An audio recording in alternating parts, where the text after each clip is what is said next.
দর্শক, আপনারা জানেন যে বাংলাদেশের চলমান রাজনৈতিক যে ঘটনা প্রবাহ, যে বিষয়গুলো সামনে আসে, যে বিষয়গুলো ঘটার সম্ভাবনা থাকে বা আশঙ্কা থাকে, এসব বিষয়গুলো আমরা এই অনুষ্ঠানে কিছুটা বিশ্লেষণ করার চেষ্টা করি, কিছুটা আলোকপাত করার চেষ্টা করি। বাংলাদেশে আমাদের দর্শক যারা আছেন তাদের জন্য তো বটেই, পুরো পৃথিবী জুড়ে বাংলা ভাষাভাষী যারা এই চ্যানেলটি দেখেন তাদের জন্য আমাদের এই আয়োজন। দর্শক, আজ 30শে মে শহীদ রাষ্ট্রপতি জিয়াউর রহমানের 43তম শাহাদাত বার্ষিকী। আজকের এই দিনে আমরা তার প্রতি গভীর শ্রদ্ধা জানাই। বাংলাদেশের বহুদলীয় গণতন্ত্রের প্রবক্তা এবং একজন সৎ মানুষ হিসেবে তিনি এখনো কোটি কোটি মানুষের হৃদয়ে বসবাস করেন। তার প্রতি আমাদের শ্রদ্ধা। তো আজকের আমাদের সঙ্গে যোগ দিচ্ছেন আপনাদের অত্যন্ত প্রিয় মানুষ, প্রিয় মুখ, সাবেক সংসদ সদস্য, বিশিষ্ট রাজনীতিবিদ, আলোচক, উপস্থাপক, রাজনৈতিক বিশ্লেষক, যেদিক থেকেই বলেন একজন ভার্সেটাইল ব্যক্তি, জনাব গোলাম মাওলা রনি। রনি ভাই, আপনাকে স্বাগত জানাচ্ছি আজকের অনুষ্ঠানে। আপনাকে অনেক অনেক ধন্যবাদ কনক ভাই, অনেক অনেক ধন্যবাদ। রনি ভাই, আপনার সঙ্গে শো করব টাইমে মিলে না, নানা রকমের জটিলতা হচ্ছে না, তারপরে আপনাকে প্রতি অশেষ ধন্যবাদ এবং কৃতজ্ঞতা যে আপনি আমাকে সময় দিয়েছেন। তো আমি প্রথমে একটু জানতে চাই যে আপনি ধরেন ইসলামিক লাইনে পড়াশোনা করেছেন, জেনারেল লাইনে পড়াশোনা করেছেন, আইন বিষয়ে পড়াশোনা করেছেন, এবং ব্যক্তিগতভাবে আপনার লেখা যখন পড়ি বা আপনার আলোচনা যখন শুনি, তখন আমরা বুঝতে পারি যে আপনি প্রত্যেকটা বিষয় নিয়ে একটু ইনডেপথ জানার চেষ্টা করেন, বোঝার চেষ্টা করেন। তো শহীদ রাষ্ট্রপতি জিয়াউর রহমানের এই 30শে মে দিয়ে আমরা শুরু করতে চাই। তাকে নিয়ে ধরেন অনেক রকমের কথা প্রচলিত। বর্তমান ক্ষমতাসীন দল গত 15 বছর ধরেই তাকে আন্ডারমাইন করার চেষ্টা করে আসছে, তাকে হেয় প্রতিপন্ন করার চেষ্টা করে আসছে। রাষ্ট্রের 1 নম্বর ব্যক্তি থেকে শুরু করে সকল পর্যায় থেকেই বলার চেষ্টা হয় কিসের মুক্তিযোদ্ধা, কোথায় কি অবদান, কে এই জিয়াউর রহমান, ইত্যাদি ইত্যাদি অনেক কিছু। তো আপনার কাছ থেকে আমরা একটু জানি যে আপনি কিভাবে দেখেন এই যে প্রোপাগান্ডার পরেও কিন্তু জিয়াউর রহমান কিন্তু তার স্বমহিমায় ভাস্বর, স্বমহিমায় তার অবস্থানে তিনি অধিষ্ঠিত। কিভাবে দেখেন? প্রথমত আপনাকে বলি যে আমি পড়াশোনা করেছি লতে, ঢাকা বিশ্ববিদ্যালয়ের লতে অনার্স মাস্টার্স করেছি। আপনি যে দেশে আছেন ওখানেও লোকাল গভর্নমেন্টের উপর পড়াশোনা করার একটা সুযোগ আমার হয়েছে, কিন্তু আমি ইসলামিক লাইনে মানে প্রথাগতভাবে মাদ্রাসায় যে পড়াশোনা, ওটা আমার কখনোই হয়নি। অ্যারাবিক শিক্ষা বা ইসলামী শিক্ষা এটা পারিবারিক ভাবে আমার দাদার কাছ থেকে শিখেছি, এবং পরবর্তীতে সময়ের প্রয়োজনে অন্তরে যেটা চেয়েছে, মনে যেটা চেয়েছে, সেই অনুযায়ী কোরআন, হাদিস, ইজমা, কিয়াস নিজে নিজে পড়েছে, কিন্তু কোনো প্রাতিষ্ঠানিক শিক্ষা আমার। ও আচ্ছা, আপনার কথায় শিক্ষক নেই, এই জন্য বলছেন যে আপনি কিছু সময় পড়েছেন মাদ্রাসা। হ্যাঁ হ্যাঁ, না না না না না, কখনই মাদ্রাসাতে আমাদের বংশে জানি, কিন্তু মানে ইসলামী লাইনে অন্যান্য হুজুরা যে পড়াশোনা গুলো করেন ওইগুলো আমি করি। এইগুলো এক। 2 নম্বরে যেটা শহীদ প্রেসিডেন্ট জিয়াউর রহমান সম্পর্কে আমার কাছে যেটা জানতে চাইলেন, এটাও আমার কাছে একটা খুব তকদিরের কাছে এটা মনে হয় নিয়তির খেলা। এই কারণ হলো আমার যে পরিবারটি, এই পরিবারটি মূলত আওয়ামী পরিবার, এবং 75-এর 15ই আগস্টের পর আমার বাড়ি যেহেতু ফরিদপুরের সদরপুর উপজেলাতে, এবং ওখানে আওয়ামী লীগ ছাড়া আসলে অন্য কোনো সংগঠন নেই। একটা সময় মুসলিম লীগ ছিল। তো কাজেই যে সকল পরিবার আওয়ামী লীগ করতেন তাদের সকলের উপরই 75-ই 15ই আগস্টের পর একেবারে ঘৃণা যাকে বলা হয়, মানে ঘৃণা, তারপরে ওরকম জুলুম অত্যাচার এখনকার মতো ছিল না, হাতুড়ি বাহিনী এরকম ছিল না, কিন্তু সমাজের একটা রিগ্রেট ছিল যে এই লোকটা আওয়ামী লীগ করে, এই লোকটা আওয়ামী লীগ করে। ফলে মানুষের চাহনিতে, কথাবার্তায় যে ঘৃণা প্রকাশিত হতো, সে অনুযায়ী সমাজে বসবাস করাটাই আসলে ওই সময়টাতে খুব টাফ একটা বিষয় ছিল। তো সেভাবে আমি বেড়ে উঠেছি 75-এর ওই সময়টাতে। আমাদের আপন যারা আত্মীয় স্বজন, যারা সিনিয়র লিডার ছিলেন, মন্ত্রী ছিলেন, এমপি ছিলেন, বা আরো ভালো ভালো পদে ছিলেন, তারা সবাই পালিয়ে ভারতে চলে গিয়েছিলেন। আর মধ্যবিত্ত যারা, নিম্নবিত্ত যারা আত্মীয় স্বজন আছেন, তারা সবাই আমরা দেশে ছিলাম। আমার তখন কিশোর বেলা, যখন জিয়াউর রহমান সাহেব আসলেন। তো আমার পরিবার যেহেতু আওয়ামী লীগ করেন এখনো, তো সেহেতু জিয়াউর রহমান সাহেবের প্রতি আমাদের একটা প্রথাগতভাবে ঘৃণা আসা উচিত, এবং একটা বিতৃষ্ণা আসা উচিত। আমি আমার শৈশবের স্মৃতি থেকেই বলি। কিন্তু অবাক করার ব্যাপার হলো যে জিয়াউর রহমান সাহেব যখন প্রথমে আমাদের স্কুলে গেলেন, মানে আমার কাছে মনে হলো যে একটা ঈদের আনন্দ। আমি আওয়ামী পরিবারের সন্তান, কিন্তু আমার এত আনন্দ সেদিন কেন হলো আমি এটা এখনো আমি ভেবে পাই না। আমি যে এখন আওয়ামী লীগ থেকে বিএনপিতে আসছি, এটার কাছে আমার কাছে মনে হচ্ছে এটা নিয়তির খেলা। যে জিয়াউর রহমান সাহেব যখন সেই ৭৭-৭৮ সনে আমাদের ২২ রশি শিবসুন্দরী একাডেমি স্কুলে গেলেন লক্ষ জনতার মধ্যে, আমি সেই ইয়াং মানুষ, সেই সমস্ত জনতার ঠেলে একেবারে সামনে চলে গেলাম এবং তার সঙ্গে আমার হ্যান্ডশেক করতেই হবে এত মানুষের মধ্যে। অবাক করা ঘটনা। আমি সেই হ্যান্ডশেক করতে পারলাম না, আমার হাতে ওই পশম ছিল, যেহেতু একটা সামনের সারিতে বাচ্চারা বসে থাকে, আমি পশম ধরে টান দিলাম অন্যান্য বাচ্চার মধ্যে। উনি ফিরে আসেন, ফিরে এসে আমার সাথে হ্যান্ডশেক করলেন এবং সম্ভবত আমার গালে এরকম একটা টোকাও দিলেন। ওই যে একটা বিদ্যুতের স্পর্শ আমার শরীরে লাগলো ইন 1977 or 78, যেটি এখনো আমাকে বেদনা হতে করে। ফলে যখন এই আজকের এই দিনটিতে উনি শাহাদত বরণ করলেন, তার 2 দিন পরেই কবিতা বের হলো, কবিতার বই বের হলো তাকে নিয়ে। ওইগুলো ওই সময়টা খুব জনপ্রিয় ছিল ৮০-৮১ সনে। এবং আমাদের এই বাজারের হাজার হাজার মানুষ সেই কবিতা পড়ে পাগলের মতো তার জন্য কেঁদেছে। অথচ এটা কিন্তু আওয়ামী লীগের এলাকা। ওনার সেই মৃত্যুর পরে মঙ্গলবার দিন বাজার বসে, শনিবার এবং মঙ্গলবার যে বাজার বসে 14 রশির বাজার, অন্ততপক্ষে 30 থেকে 35 হাজার লোক আসে। তো এরকম ওনার মৃত্যুর পরই এই তারেক রহমানকে নিয়ে, বেগম জিয়াকে নিয়ে, ওনাকে নিয়ে কি একটা করুণ কাহিনী আগে এভাবে কবিতা, বড় বড় কবিতা মানে একদম টেলিগ্রাম আকারে ছাপা হতো। তখন সেই কবিতা যিনি পড়ছিলেন তিনিও কাঁদছিলেন, আমিও কাঁদছিলাম। তো ওইভাবে সময় চলে যাওয়ার পর যখন বড় হলাম, লেখাপড়া শুরু করলাম, বাংলাদেশের যারা রাজনীতিতে বঙ্গবন্ধু আছেন, সৈয়দ তাজউদ্দিন সাহেব আছেন, হোসেন সৈয়দ সরওয়ার্দী আসছেন, খন্দকার মোস্তাক আসছেন, জিয়াউর রহমান সাহেব আসছেন, এরশাদ সাহেব আসছেন, আমি সবাইকে নিয়ে তুলনামূলকভাবে আমার যে লেখাপড়ার যে ধরন এবং প্রকৃতি, আমি সেটা পড়াশোনা শুরু করলাম। আমি অবাক হয়ে যে জিনিসটা দেখলাম যে তার মধ্যে কতগুলো রিয়ার কোয়ালিটি রয়েছে, একের অবিস্মরণীয় কতগুলো কোয়ালিটি। সেই কোয়ালিটি তিনি কেবল সেই বাংলাদেশ নয়, বাংলাদেশ, ভারত, পাকিস্তানে গত 100 ইয়ার্সে বা 200 ইয়ার্সে এই কোয়ালিটিগুলো সমন্বিতভাবে একজন মানুষের মধ্যে আসে না। সেই কোয়ালিটিটা কি? একটা হলো পলিটিক্যাল জিনিয়াসনেস, আর একটা হলো মিলিটারি জিনিয়াসনেস। এই দুটো দুর্লভ গুণাবলী সাধারণত মানুষের মধ্যে আসে না। যারা খুব সামরিক জ্ঞান সম্পন্ন হয় তারা খুব রাগী হয়, তলোয়ার চালায়, কথায় কথায় ঘুষি মারে, তারপরে মাথায় বুদ্ধিও সাধারণত তুলনামূলকভাবে একটু কম হয়, রাগ বেশি থাকে, শক্তি বেশি থাকে। আবার যারা খুব পলিটিক্যাল জিনিয়াস হয় তারা খুব ক্লিকি হয়, একে অপরের সাথে খালি লাগিয়ে দেয়, পেস লাগিয়ে দেয়, গন্ডগোল করে। কিন্তু এই দুটো জিনিস যখন সমন্বয় হয় তখন সেখানে একজন হানিবল বার্কা তৈরি হয়ে যায়, সেখানে একজন জুলিয়াস সিজার তৈরি হয়ে যায়, নেপোলিয়ন বোনাপার্ট তৈরি হয়ে যায়। আমাদের এই মাটিতে, এই বাংলার এই জমিনে আমরা শশাঙ্ককে পেয়েছিলাম এরকম পলিটিক্যাল অ্যান্ড মিলিটারিয়াল জিনিয়াস, হর্ষবর্ধনকে আমরা পেয়েছিলাম, শায়েস্তা খান ছিলেন এরকম। তো এইরকম প্রতি 200-300 বছর পর পর একজন যে পলিটিক্যাল অ্যান্ড মিলিটারি জিনিয়াসনেস থাকে, দেখলাম যে জিয়াউর রহমান সাহেবের মধ্যে সেই পলিটিক্যাল এবং মিলিটারি জিনিয়াসনেসটা সমন্বিতভাবে আল্লাহ রাব্বুল আলামিন তার মধ্যে সেট আপ করে দিয়েছে। হি ওয়াজ বিল্ট ইন, মানে তাকে ওইভাবে আল্লাহ তৈরি করেছে, এটা অর্জন করতে হয় না, সেইভাবে অর্জন করেছে। এখন এটা কিভাবে?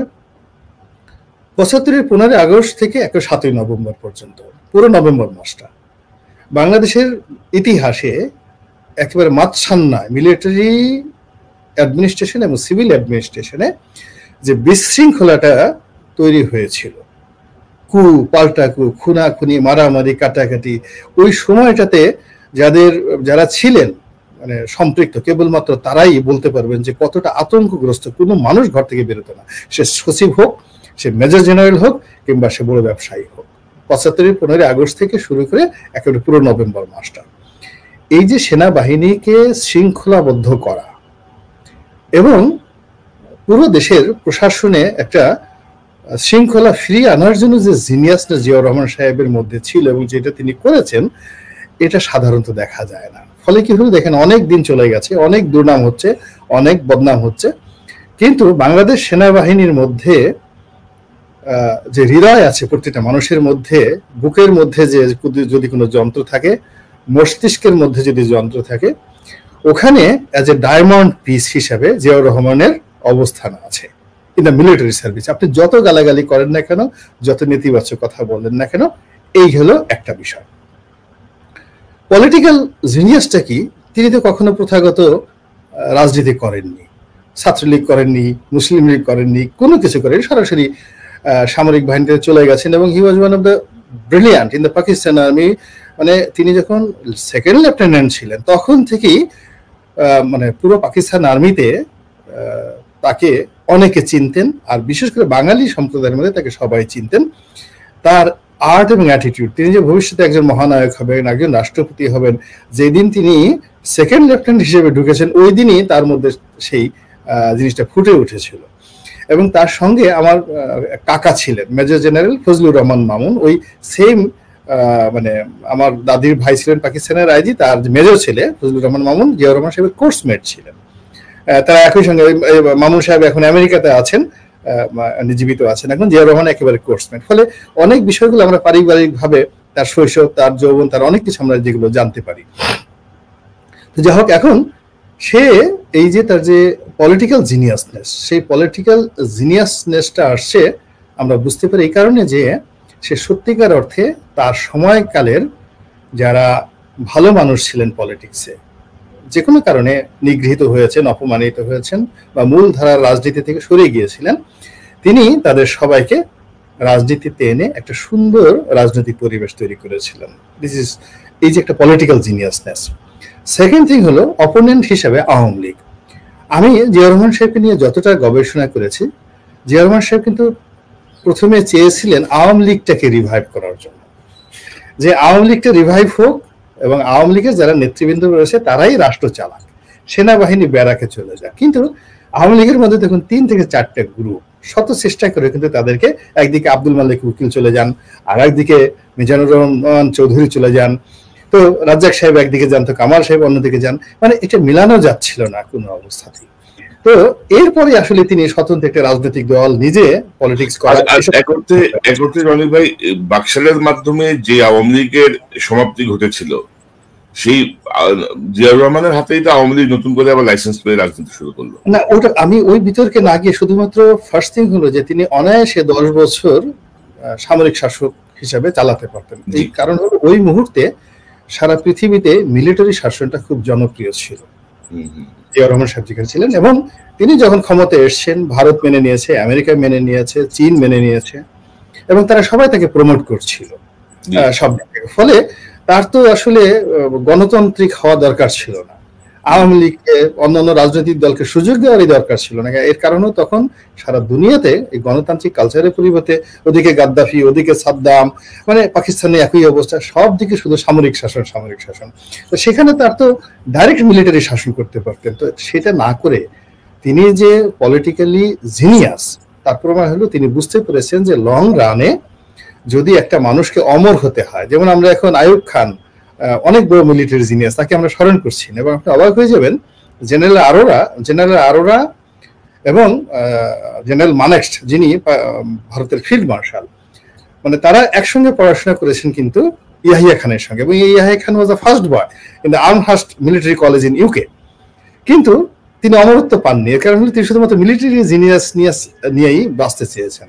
জিয়াউর রহমানের প্রথম সফলতা হলো তিনি যখন মিলিটারির গদিতে বসা, মিলিটারি উর্দি তার শরীরে, এবং তিনি কারো কাছে জবাবদিহি করতে বাধ্য নন, এক সেটিয়া ক্ষমতা, ঠিক সেই সময়তে তার মাথায় প্রথম চিন্তা আসলো এই দেশে রাজনীতি ফিরিয়ে আনতে হবে, গণতন্ত্র ফিরিয়ে আনতে হবে এবং গণতন্ত্র বাঁচিয়ে রাখতে হবে। দেন এই যে তার যে গণতান্ত্রিক চিন্তা, সেই চিন্তা করতে গিয়ে তিনি আওয়ামী লীগকে রিভাইভ করা, অন্যান্য দলকে, এগুলো সব সেকেন্ডারি। তারপরে পত্রিকার সাংবাদিকতা, এগুলো খুব একেবারে অর্ডিনারি কথাবার্তা, মানে এগুলো সবাই জানে। কিন্তু যে জিনিসটা হলো যে তার ব্রেইনে আল্লাহ রাব্বুল আলামিন যে নিউরন দিয়েছেন, চিন্তা শক্তি দিয়েছেন, ওটার মধ্যে পলিটিক্যাল জিনিয়াস এবং গণতন্ত্র। আপনি অনেক গণতান্ত্রিক লোক, আমি নাম বলবো না, সারা জীবন গণতন্ত্রের জন্য করেছেন, কিন্তু তার ব্রেনের মধ্যে এই পলিটিক্যাল জিনিয়াস না থাকার কারণে ক্ষমতায় বসে সে স্বৈরতন্ত্র হয়ে গেছে। আপনি হিটলারের কথা চিন্তা করেন, মুসলিনের কথা চিন্তা করেন, ভেরি ভেরি মানে পলিটিক্যাল লিডার তারা ছিলেন এবং খুবই জনপ্রিয় ছিলেন, কিন্তু ক্ষমতা এসে তারা স্বৈরতন্ত্র হয়ে গেছেন। এই কারণে তার মস্তিষ্কের মধ্যে যে নিউরনটা বা তার হাড্ডিগুটি যেভাবে তার জন্ম হয়েছে, তার জেনেটিক যে ইঞ্জিনিয়ারিং যেটাকে বলা হয় রিফরমেশন, ওটার মধ্যে স্বৈরতন্ত্রের বীজ পোতা ছিল। এই জন্য তারা ওই কাজগুলো করেছে। কিন্তু জিয়াউর রহমানের যে ইঞ্জিনিয়ারিং, একটু যোগ করি আপনার সাথে, এই যে ধরেন আমরা যদি দেখি জিয়াউর রহমান সাহেবের সামরিক বাহিনী থেকে শুরু করে রাষ্ট্র ক্ষমতায় আসা পর্যন্ত প্রত্যেকটা কিন্তু উনি যে কোনো কুচক্রি চাল চেলেছেন, মানে ক্ষমতায় লোভী হয়ে কোনো পদক্ষেপ নিয়েছেন তা কিন্তু না, অর্থাৎ ঘটনার প্রবাহ তাকে সামনে নিয়ে আসে। এবং যেহেতু তিনি মহান মুক্তিযুদ্ধে একটা গুরুত্বপূর্ণ ভূমিকা রেখেছেন, সেই কারণেও জনপ্রিয় ছিলেন সেনাবাহিনীর ভেতরে। তো এবং আপনি যদি বলছিলেন যে গণতন্ত্রকে রিএস্টাবলিশ করা বা সংবাদপত্রের স্বাধীনতা বা দলগুলোকে রিভাইভ করা, সবকিছু তার একটা ভূমিকা ছিল। কিন্তু তাকে নিয়ে এত অপপ্রচার কেন? যারা যিনি যাদেরকে তিনি রাজনীতি করার সুযোগ করে দিয়েছেন, নতুন করে সকল কিছু ব্যবস্থা করে দিয়েছেন, তারাই দেখা যাচ্ছে যে পারলে জিয়াউর রহমানের নামটা মুছে ফেলতে পারলে এক ধরনের তৃপ্তি হয়, এক ধরনের এই যে এক্স ফোর্সের অধিনায়ককে বলা হচ্ছে যে কিসের মুক্তিযোদ্ধা। না, এটার মূল কারণটা হলো শুনেন, এটা জিয়াউর রহমানের একটা সফলতা যে মৃত্যুর এত বছর পরেও কোনো মানুষের শয়নে স্বপনে তিনি প্রতিদ্বন্দ্বী হিসাবে অবস্থান করছেন, এবং কোনো মানুষের শয়নে স্বপনে তিনি একটা ইনস্টিটিউশন, গণতন্ত্রের একটা ইনস্টিটিউশন, হিমালয় পাহাড় সম একটা সম্মান এবং মর্যাদা নিয়ে তিনি আছেন। এইটা হলো তার সফলতা। 2 নম্বর হলো যে যারা তার সমালোচনা করছেন মূলত তারা যদি জিয়াউর রহমান সাহেবের প্রশংসা করতেন, আসলে জিয়াউর রহমানের অনেক ক্ষতি হতো, লোকজন জিয়াউর রহমান সাহেবের খারাপ মনে করতো।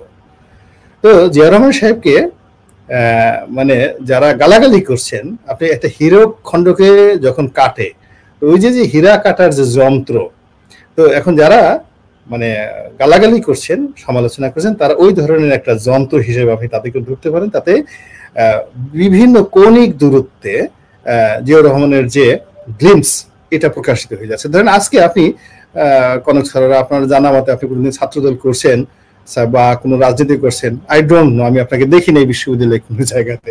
তো আপনার মনেও এই যে আজকে একটা খুব জাগ্রত হয়েছে রনি ভাইয়ের কাছ থেকে জিয়াউর রহমান সম্পর্কে জানবেন, বা আমি সারা জীবন জয় বাংলার লোক, বঙ্গবন্ধুর বাইরে আমার কোনো চিন্তাই আসে নাই, শেখ হাসিনার বাইরে আমি কোনোদিন দুনিয়াতে শেখ হাসিনার বাইরে অন্য কোনো রাজনৈতিক মুখ আছে সেটা আমার মাথায় কখনো আসেনি। তো এই আমি এখন জিয়াউর রহমান সম্পর্কে এই আপনার অনুষ্ঠানে আসছে আর আপনি অনুষ্ঠান করেছেন কেন?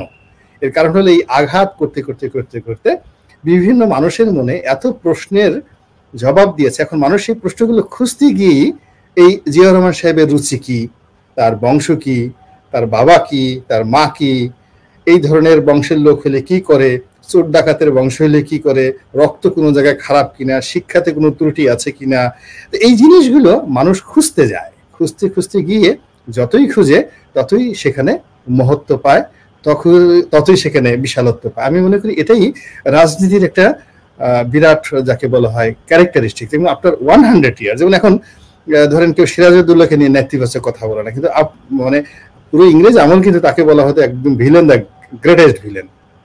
ইভেন মহাত্মা গান্ধী, জওহরলাল নেহরু, তাদের ক্যারেক্টারিস্টিক্স কিন্তু এখনো ঠিক হয়নি, কিন্তু সম্রাট আকবরের ক্যারেক্টারিস্টিক্স কিন্তু ঠিক হয়ে গেছে। তো বঙ্গবন্ধু জিয়াউর রহমান সাহেব, তাদেরকে নিয়ে অন্তত 100 বছর এরকম আলোচনা চলবে। আফটার 100 ইয়ার্স এটা ফিক্সড হয়ে যাবে। যেমন আমাদের বাংলাদেশের রাজনীতিতে মাওলানা ভাসানী, হোসেন সৈয়দ সোহরাওয়ার্দী, তাদের ক্যারেক্টারিস্টিক্স ফিক্সড হয়ে আছে, একটা জায়গাতে তারা পৌঁছে গেছেন, ওখানে আনটাচেবল। এখন জিয়াউর রহমান সাহেবকে নিয়ে এইভাবে যত বেশি আলোচনা হবে, ইতিহাসে তার মর্যাদা আরো বাড়বে, তার উজ্জ্বলতা বাড়বে, এবং তার যে রাজনৈতিক দল, এটির গুরুত্ব এবং জনপ্রিয়তা বাড়তে থাকবে। তো এটা আপনি যেভাবেই দেন না কেন, আমি এটাকে নেতিবাচক দেখি না, বরং যারা তার গালাগালি করছে, বিএনপির লোকজন যদি তাদেরকে একটু খাবার দাবার দিত, তাদেরকে একটু পোশাক আশাক পাঠাতো, যে আপনি উপহারটা এটা করেছেন, আপনাকে একটা শাড়ি পাঠালাম, পাঞ্জাবি পাঠালাম, আজকে ভালো একটা পোলাও কোরমা পাঠালাম, জিয়াউর রহমানের পরিবারের পক্ষ থেকে এই গালাগালি করছেন, আপনি তাকে মুক্তিযোদ্ধা বলেননি, সে মুক্তিযুদ্ধ করেনি, সে পাকিস্তানের চর ছিল, এই যে কথাগুলো বলেছেন, উই আর গ্রেটফুল, আপনি কথাগুলো বলেছেন, আপনার পবিত্র জবান দিয়ে এত সুন্দর সুন্দর ভাষণ বের হয়েছে, জনগণ জিয়াউর রহমান সাহেবকে নিয়ে একটু খোঁজ খবর সুযোগ পাচ্ছে। আপনি না বললে তো জিয়াউর রহমান সাহেবকে মানুষ সাধারণ একজন মুক্তিযোদ্ধা হিসেবে জানতেন, তো এখন সে যে মুক্তিযোদ্ধার সে আরো বড় কিছু, সে যে নেতার চেয়ে তো বড় নেতা, তার মধ্যে যে অনেক অনেক জিনিসগুলো একসাথে কম্বাইন করেছে, যেগুলো তিনি যেদিন স্বাধীনতার ঘোষণাটা করেছেন ওই দিন কিভাবে যে বিস্ফোরিত হয়েছে, ওটা স্বাধীন বাংলাদেশে এখন কি কল্পনা করতে পারে? এখন ধরেন একটা রেজিম চলছে, সেনাবাহিনী